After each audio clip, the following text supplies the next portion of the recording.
નમસ્કાર મિત્રો, સ્વાગત છે તમારો મારી યુટ્યુબ ચેનલ પિન્ટુ સરકારી અપડેટ્સમાં।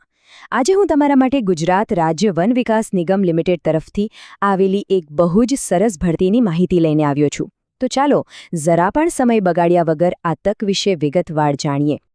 જો ગુજરાત રાજ્ય વન વિકાસ નિગમ લિમિટેડમાં આયુર્વેદિક ફાર્માસિસ્ટની પોસ્ટ માટે અરજીઓ મંગાવવામાં આવી છે। જે લોકો આયુર્વેદના ફિલ્ડમાં પોતાની કારકિર્દી બનાવવા માંગે છે ને, એમના માટે આ એકદમ સુવર્ણ તક કહી શકાય। ચાલો આ ભરતીની ઊંડાણમાં જઈએ। ચાલો તો પછી ફટાફટ એની જે મુખ્ય વિગતો છે ને એના પર એક નજર નાખી લઈએ। કોઈ પણ ફોર્મ ભરતા પહેલાં જગ્યા કેટલી છે, પગાર કેટલો મળશે અને છેલ્લી તારીખ કઈ છે એ જાણવું તો બહુ જ જરૂરી છે। તો સૌથી પહેલાં આ જ મુદ્દાઓ પર વાત કરીએ। તો જગ્યા કેટલી છે? જુઓ, આ ભરતીમાં આયુર્વેદિક ફાર્માસિસ્ટ માટે કુલ એક જ જગ્યા છે। અને હા, એક વાત ખાસ ધ્યાનમાં રાખવા જેવી છે કે આ જગ્યા 11 મહિનાના કોન્ટ્રાક્ટ બેઝ પર છે। હવે સૌથી મહત્વની વાત, પગાર? તો આ પદ માટે તમને મહિને ફિક્સ પગાર મળશે ₹30,000। પણ અહીં એક મસ્ત વાત એ છે કે આ પગાર નેગોશિયેબલ છે। મતલબ કે તમારા અનુભવ અને લાયકાત પ્રમાણે વાતચીત કરીને એમાં વધારો પણ થઈ શકે છે। તો આ કરાર આધારિત એટલે કે કોન્ટ્રાક્ટ બેઝડ શું છે એ જરા સમજી લઈએ। આ જોબ છે ને એ 11 મહિનાના કોન્ટ્રાક્ટ પર રહેશે। આનો મતલબ એ કે જે ₹30,000 પગાર નક્કી થયો છે, બસ એ જ મળશે। એના સિવાય બીજા કોઈ પણ પ્રકારના લાભ જેમ કે પીએફ કે મોંઘવારી ભથ્થું એ બધું મળવાપાત્ર રહેશે નહીં। મિત્રો, આ તારીખ તો ખાસ તમારા કેલેન્ડરમાં માર્ક કરી જ લેજો। અરજી કરવાની છેલ્લી તારીખ છે 16 માર્ચ 2024 અને એ પણ સાંજના 6 વાગ્યા સુધીમાં તમારી અરજી ઓફિસ પહોંચી જવી જોઈએ। એટલે છેલ્લી ઘડીની રાહ ના જોતા હો, સમયસર અરજી કરી દેજો।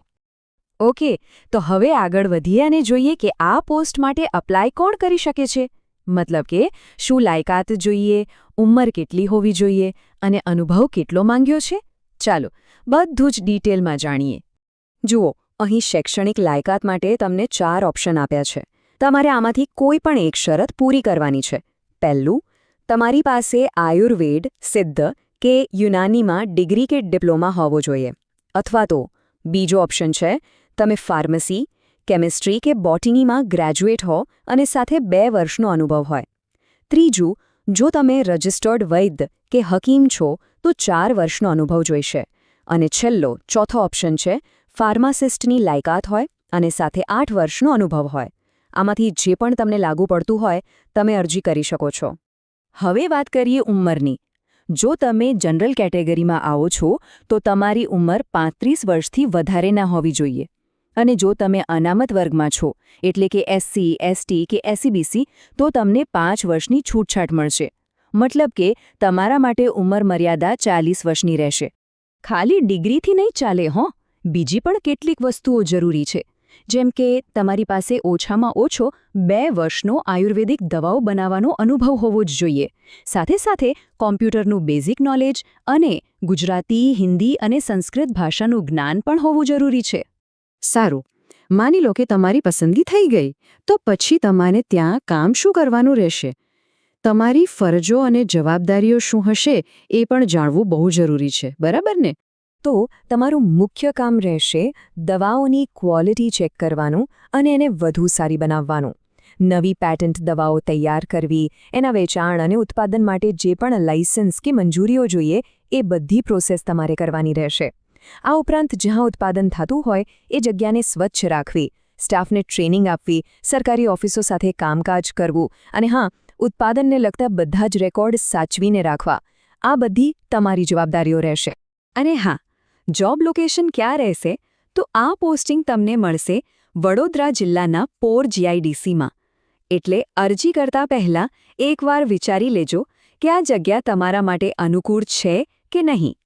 ચાલો, તો અત્યાર સુધી આપણે બધી જ માહિતી મેળવી લીધી। હવે સૌથી અગત્યનો સવાલ, અરજી કરવાની કઈ રીતે? ચાલો, હું તમને સ્ટેપ બાય સ્ટેપ આખી પ્રોસેસ સમજાવી દઉં, જેથી કોઈ ભૂલ ના થાય। પ્રોસેસ એકદમ સિમ્પલ છે।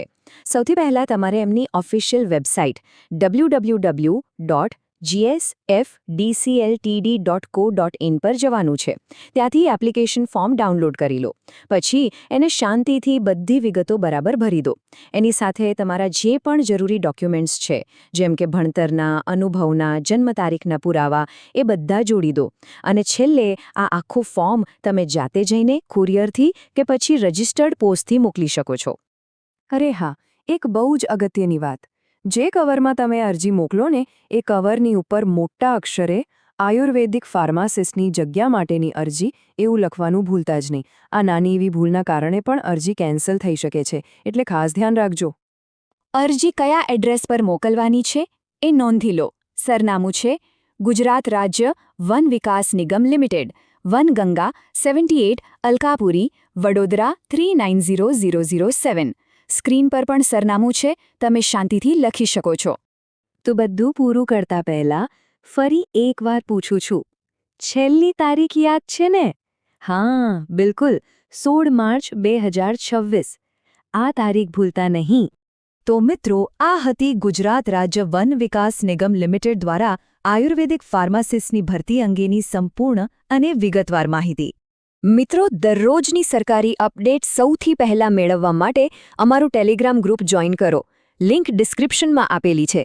હમણાં જ જોઈન કરી લો. તો મિત્રો, આ હતી સંપૂર્ણ માહિતી. જો તમને આ માહિતી ઉપયોગી લાગી હોય તો વિડીયોને એક લાઇક જરૂરથી કરજો. અને તમારા મિત્રો સાથે પણ શેર કરો, જેથી એમને પણ આ માહિતી મળી રહે. અને હા, આપણી ચેનલને સબસ્ક્રાઇબ કરવાનું તો બિલકુલ ન ભૂલતા. મળીએ ફરીથી એક નવી સરકારી ભરતીની અપડેટ સાથે. જય હિન્દ, જય ગુજરાત.